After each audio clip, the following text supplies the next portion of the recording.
My 11 Circle presents Cricbuzz Live. Whether you want to call it do or die or not, the fact is change is the theme for this second of 3 one-day internationals between India and New Zealand. Yes, change in venue, of course, as everything moves to the odd-shaped Eden Park in Auckland, but also changes in the teams will pretty much be a talking point on the show. Usual suspects in the studio to say a good morning, a bright and early good morning to Zaheer Khan and Harsha Bhogle. Good morning. I love the use of the word suspects. But anyway, suspects, chalo, suspects. I've always Good wondered, morning. yes, it's always said in a positive way, I know. but I hope yes, so. in this sense, Yeah. the changes is what we were expecting, maybe not quite the one we wanted or expected for Team India. So there's got to it's interesting. They've rested Saini, and they've rested Shami and brought Saini. So little inexperienced Saini and Thakur on a small ground. Bowling first, therefore, might be an advantage. Chahal for Kuldeep. I hope it's an injury. I hope it's not a statement of confidence in Kuldeep saying, look, we put you in a game. Having said that, I saw some very interesting numbers. When Chahal plays alone, his numbers are actually better than when they play together. Kuldeep's numbers tend to drop when he's playing alone. But yeah, let's wait and see. The toss statistic, though, is incredible. 18 in a row now that the home team has lost the toss. Yes, so that was what we got the reminder at the toss there as well. But maybe it's a good thing. There's even been a little bit of chatter around the world at some point in time of whether or not there should even be a toss. Just let the visiting captain always win a toss in many situations. Yeah. But the other thing, Zach, they're not playing a spinner. I just looked at the numbers for Mark Chapman. He bowls a little bit of spin, but he hasn't bowled a single ball in the 5 ODIs that he's played. So effectively, they've gone in without a spinner. They have, and I think it's a forced change. So Santa may be not available for today's game. Sodhi also has made himself unavailable for this game, so that is something which he's going to play the New Zealand A game. So New Zealand didn't really have a choice. So it'll be interesting to see if the conditions are favouring spinners. You know, then the game will sort of tilt in India's favour a lot, because New Zealand will not have anyone to exploit those conditions. So that is something which we'll have to see. Which at Eden Park we've seen at times wicket does slow down in the second half. If that's the case, then I think that worry is not there for the Indian team. So they just have to make sure that they go out there and have a good day with the ball, somewhere around par or under par, and then just go out there and. It's interesting because when we saw the 2 T20s game, I think that both T20s are played on the same surface, right? First game was 203. Yeah. Second game, New Zealand made 132 and India was a little slow to get to the 135. They just played safe. So I wonder if this track slows down because India have opted to chase. So India are actually bowling first. Yeah.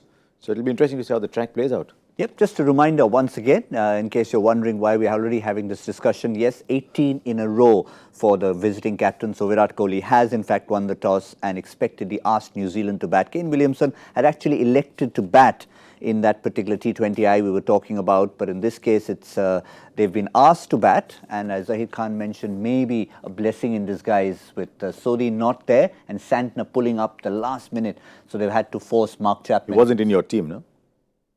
He still has time. Was Santner in your team? Because if he's in your team and you want to make the change, we'll have a little chat between us while you quickly change your team. Well, I actually made that change just before the show started. Yes, the My 11 Circle teams. This is what we've given you a reminder in the last game as well. Here's a last-minute reminder. Almost all of you have the app. In case you don't, download the app. It's great fun to try and play a game alongside a game. It's very simple. Get your 11 in there. Choose a captain and a vice captain, and the best number of points, of course, wins. And just in case you're wondering, little unsure, listen to the next 30 seconds or so, maybe a little bit more. My 11 Circle expert advice for who to pick Eden Park, Auckland, with those short boundaries. You're going to go towards a batsman who's going to be scoring the most points for you here. Well, I think in this game particular, this fantasy game, you always go with batsmen. Bowler gets unless they change the point system for the bowlers, you know. 25 points for a wicket? Yes, it's 20 or 25. 20, 25 points either for way, a wicket, yeah. So effectively 100 means you've got to take 5 wickets. Who takes 5 wickets? So yeah, I can. Batting first. And to get 100 while batting, you could just make 60 of 40 or 60 of 30 balls and you could get there. So which batsman are you going to go for? I think a lot of people will be looking to put Ross Taylor for sure. I think, you know, he is someone who has showed form throughout the T20 series as well, has continued that form in the longer format white ball cricket, and that is something which should help him in this match as well. When you have the momentum going with you, when you're in that zone, you've seen it with KL Rahul, how nicely he has progressed his form. So similar sort of a scenario with Ross Taylor also. So I think New Zealand batting first. You will expect Ross Taylor to go out there and make that impact. We're only looking batting first, right? So I can't say Kohli. For the whole game. Whole game? Yeah. Run chase, I'm going Kohli then. Chalo, today he's not played that dramatic Kohli innings. So come on, Kohli. Fair enough. So Kohli, Rahul, Taylor, the people to... Rahul is 5, no, here. Rahul is batting at 5. Okay. All right, I won't make any last minute changes for the moment because there's so much to talk about, including when India go one behind in ODI series. And we've already talked about these 3-match series, 1-0 down, coming back to win it 2-1. And it's happened in the past. It's happened regularly in the past. And we can take you back to just after the Champions Trophy of 2017. And you can have a look at that.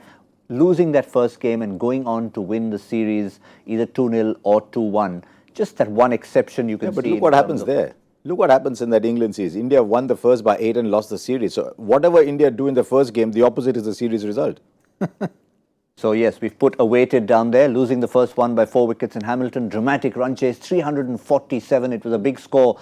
But the other thing that India tend to do as well is make changes, particularly in the bowling department. That's something we've seen regularly. And we confirmed that at the top of the show for you, that Navdeep Saini, Yuzvendra Chahal have come in place of Mohammad Shami and Kuldeep Yadav. Shami rested, Kuldeep Yadav, possibly a tactical change, wrist spinner for wrist spinner. In the past, from those games we've talked about, we've also seen bowling changes regularly. The only exception being was Rishabh Pant, which was a concussion change. But otherwise, it's always been changes in the bowling department. Is that confidence? Is that an expression of saying...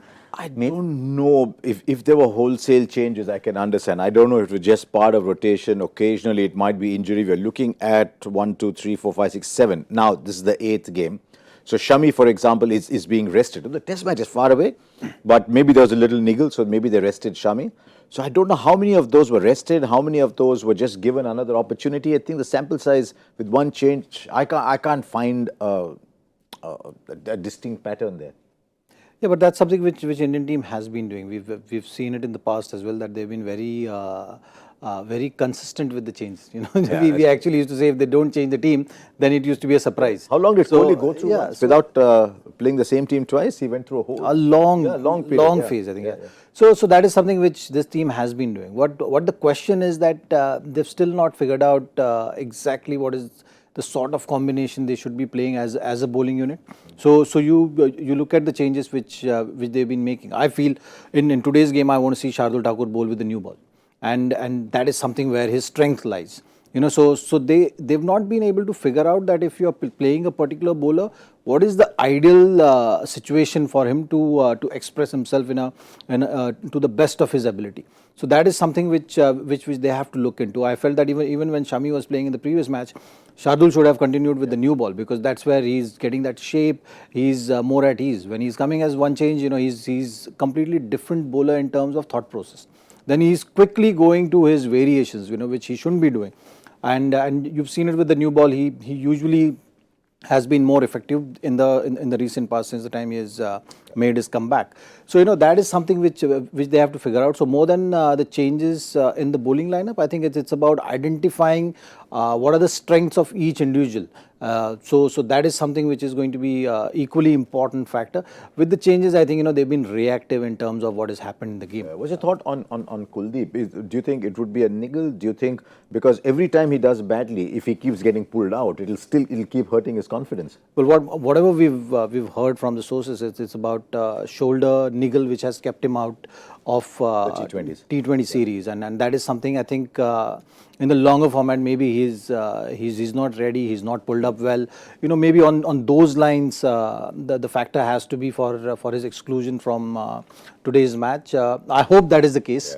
Because it's not going to really do well for his confidence in terms of going forward with the international cricket for sure. When you are in and out of the team just sheer on form, you're getting less opportunities.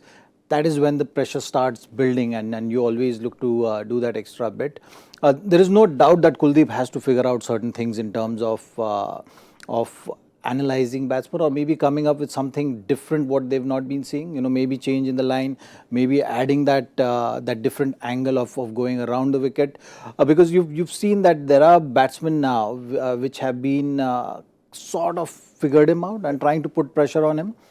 So this is when you have to just analyze it. It need not be a technical change always, so you can find different ways of understanding what is your strength. Because for me, Kuldeep's strength has been flighting the delivery up, having those revs and those variations. So you have to just, you have to change the pattern. Yeah, it's something, even Maninder said that over the weekend as well, that he needs to get that technical thing out of his mind. Yeah. And we also talked about mentally, what is he like? How will he react to this? But obviously it's about the communication.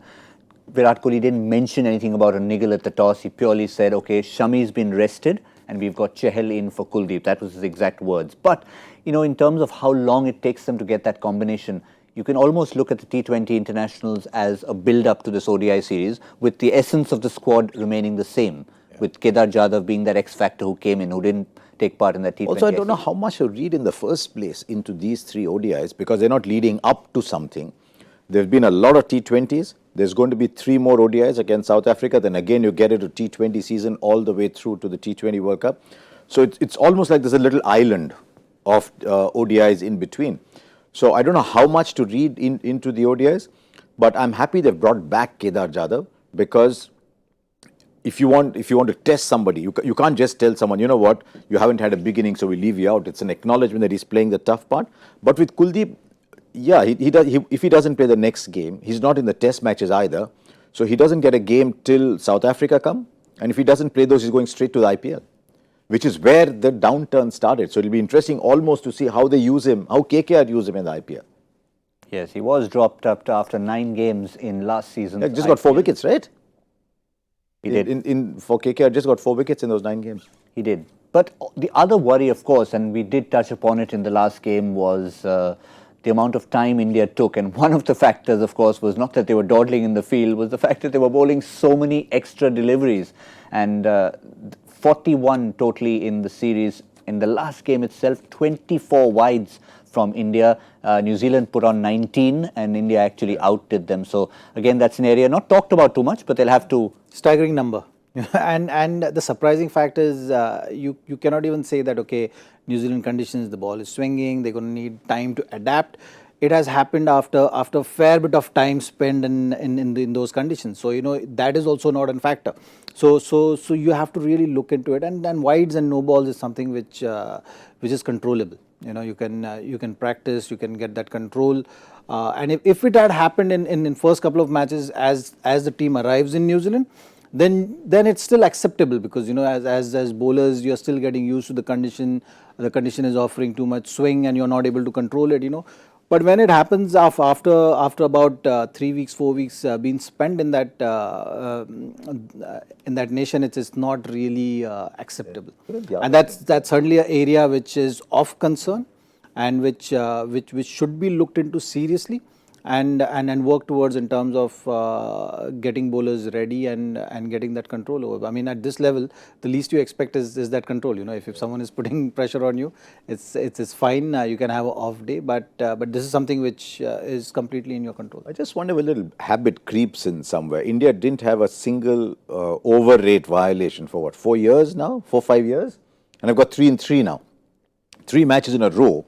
They've had fines for over rates. 80. Yeah, 80% of their match fee. So 3 games in a row they've bowled their overshot. So I just wonder if it's just a little habit that's crept in about not having the same speed between overs, not having the same intensity. So maybe it's just something to That's the word that Virat Kohli used at the toss, intensity. That could be one of the reasons, one of the things they want to correct. Of course, we talked about fielding, we talked about intensity. Overall, that's something they'll need to correct. And of course, somebody keeping a close eye on everything that happens out there with the intensity, not just the captain, not just the coach, but Sridhar, who looks after their fielding. This is what he had to say.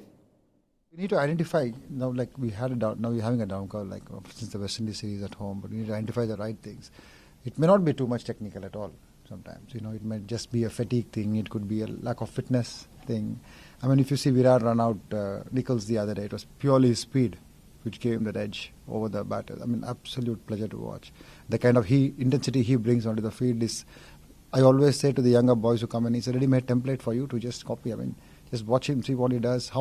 It's not just about wanting to go there and do well for a player. It's about preparing himself off the field mentally and physically to go there and to be able to do what you really want to do. So the buck doesn't stop inside the ground. There's a lot of things which have to be done outside the ground for a player to be playing at the intensity of Virat Kohli.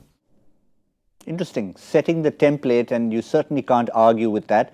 We saw two examples of it that stand out. One was the relay throw in the T20 International Series, and then, of course, Virat Kohli's run out in the previous game where he was jaunty-like, nothing short of that. It's a fascinating aspect of the game because with batting and bowling, you're always up against a rival. Whereas with fielding, there is no rival you're up against, and so you must still enjoy it without the joy of the contest. He also said in that conference that they're encouraging people to be their own captain, that you're the captain of your fielding position. And you'll find that good fielders are always doing that. Suppose you're fielding at point, you're right-handed, you tend to stay a little bit to your left so that you're tending towards your throwing arm. If you're at cover, you're a left-hander, say like Yuvraj was a left-hander, he'd be a little different. If you're up on the rope, you're watching the batsman very closely. If it's a flick, you're charging in already. So good fielders already assume that they are the captains of the area they're in. So what he's saying is what good fielders do, but that is something everybody has to do because this is an I want to say epidemic, it's a bad word at this time. But this is something that suddenly this outstanding Indian fielding team has suddenly dropped and is conceding too much. It's an interesting concept you talk about because while obviously there's a captain of a side, Zaheer, you know all about what it is to be a bowling captain within a group, to be the lead bowler, but to be a fielder, you're captaining yourself essentially, and that little space when we sometimes see those graphics which have a circle around you, that's your area of... Well, I think, in other words, basically you got to anticipate, and you got to stay connected with the game. And the more you're connected with the game, better you will be in terms of your anticipation, in terms of staying alert and wanting that ball to come to you. So when you are in that zone, fielding becomes easy, and that is something which is difficult to do, especially when you are on the boundary line. You tend to feel that you're away from the action, and you have to keep motivating yourself, and that's why fielding is often they talk about is just about focus. And it's a thankless job, so that's not your first discipline, but you have to do it. So you have to keep motivating yourself to be contributing with that. And I'm interested to see how the team is going about in terms of preparation. So that is also a very important aspect of fielding, building that culture.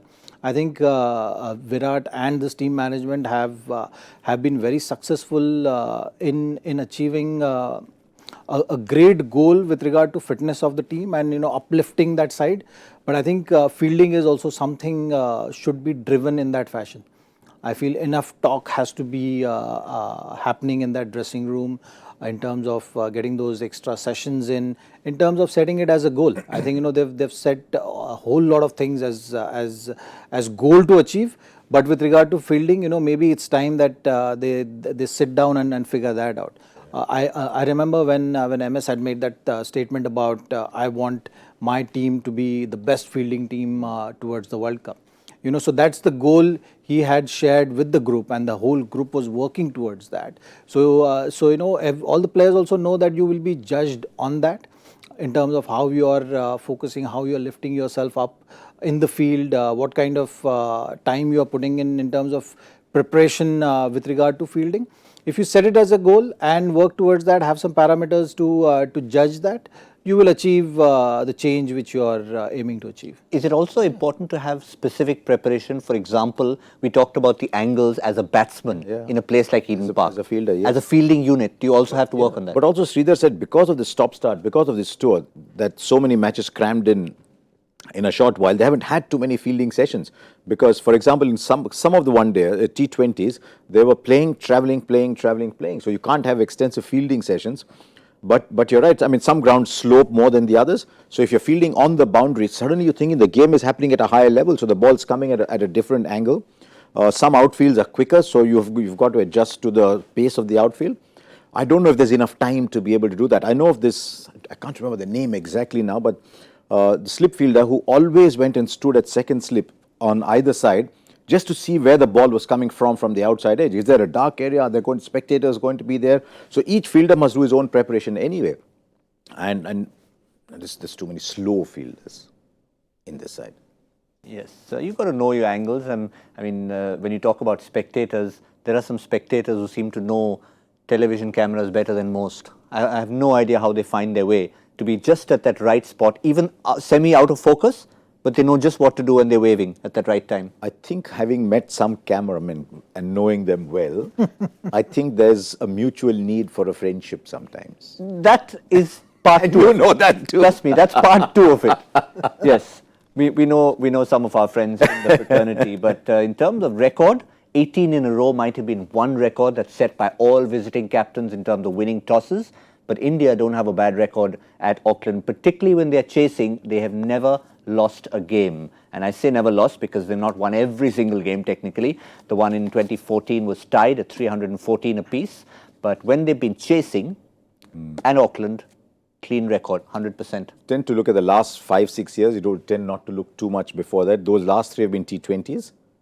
But still, I think just generally India is a better chasing side because Kohli is that kind of player. The only reason we like to put up 27-3-94, the significance of that wonderful yellow jersey, if I could call it that, when Sachin Tendulkar, 82 of 49, that sort of almost not just started a new revolution for him, but also started a trend in Auckland. I saw that match. It was black and yellow. Yeah, black and yellow. And that's when Sachin started opening. First game. Yes, yeah. So that was a great game to watch. See some fireworks from Sachin in that particular match. But I think on today's day, it's important that India takes confidence from what they've been doing when they've been 1-0 down. It's very important that they walk in with that belief. And it's good that they're fielding first. So when your captain is talking about intensity and creating that energy, that momentum is easy to achieve when you're fielding first.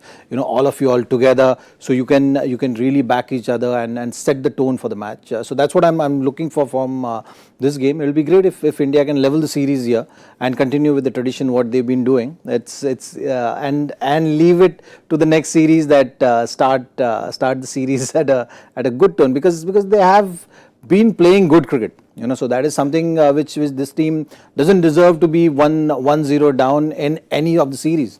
It's just sheer processes which they've been following and the kind of performances which they've been putting up. So I think you don't have to be under pressure to come back. You can start with showing that authority is something which you will expect from this team. But nonetheless, I think today they should be out there with a lot of hustle and bustle in that first hour. Given the record that we've shown, I don't think they'll mind going 1-0 down in the series. Right. But that same game, 94, he was mentioning watching that game. We all saw it. I suspect if you had put up that graphic in our Hindi show upstairs, there would be a discussion that would go on endlessly because the man at the other end, who had literally the best seat in the house at the non-strikers end, had lots to say. Was Ajay, wasn't it? Yes. And Tendulkar often said he liked batting with Jadeja and Azharuddin because Tendulkar is the kind, like all great batsmen, they're greedy for the strike. Yeah. And Ajay and Azhar were very good at rotating the strike, taking singles, just play one here, one here. Ajay was a very good player of the single and was very fit. He ran hard between wickets. So Tendulkar liked playing with him because he knew he was going to get the strike back. Yes, certainly would. With just a quick update, Zaheer Khan has his wish. Shardul Thakur has the bright new white, I was going to call it cherry. You can't call it a cherry. Is there a term for a white ball? There are no albino cherries. No. No. I just suddenly realized we always referred to that lovely red cherry when you talk about the start of a test match, but we've got to find a word for a brand new white ball. But joy factor question, maybe Joy will come up with this. Who's the first person to give a nickname to a white ball when it's brand new? For the moment, that's not the question. He's got a different question for you. Let's find out what it is. Our joy factor question for today is: Bhagwat Chandrasekhar, Ajit Agarkar, Virendra Sehwag are the only three Indians to do what in Test cricket? Something last done by a Bangladeshi against the West Indies in 2018. It's a very interesting one. I mean, I looked, the first thing we look at that is Chandrasekhar and Sehwag. Now, what would Chandrasekhar and Sehwag have in common, sir, maybe? That's a good one to look at. All I can see is out of 3, 2 are bowlers. Yeah. So it might be bowling related, which Virendra Sehwag has. Yeah, once in a while he did come in. Who's your close friend, he might remind you that He's got 100. He's got 100. He keeps reminding me of that. He reminds everyone of that. But He's of got a course, 15, 21 balls. Yeah, He's a good fastest batsman. 50 as well. Good bat. Yep. So that is the question for today. Hashtag Cricbuzz Live. Get your answers back to us. And in terms of hashtags, My 11 Circle Expert Couch. This is the time with the intensity coming to Team India. How low will they keep the New Zealanders at Auckland? So remember, they won't want to chase too much. Yet it's the kind of ground where you end up scoring in excess of 300 more often than not. 314 when India played. They were tied 2014. Are they going? Which side of 300 are you leaning? Well, I wanted to say 250, but looking at the dimensions of the ground, you know that you have to add that 20, 25 runs extra. So I'll go 275, yeah. Actually, it's a fair call because even though the ground is small, there's hardly any scores of 300 plus in ODIs at this ground. Very few 300 plus scores. In fact, I think you go back 2010, there have only been a few 250 plus scores. I mean, when I say few as a percentage. So, yeah, I wanted to go about. They bat very deep today. Mark Chapman is a batsman. They're batting proper batsman till number 8. 282. 282, 275 intensity. You're going under, I know. No way. They're not even getting close to that. Not even close to that. I'll go with the Zaheer Khan formula without the runs added. So 275 minus 25, 250, even score. Thank you very much. That's what we are sticking to. Big shout out to the Indian bowlers. That's what we have. My 11 Circle Expert Couch. Cricbuzz Combox will be back in the 15th and 35th overs. And we'll be back at the end of the innings with My 11 Circle presents Cricbuzz Live.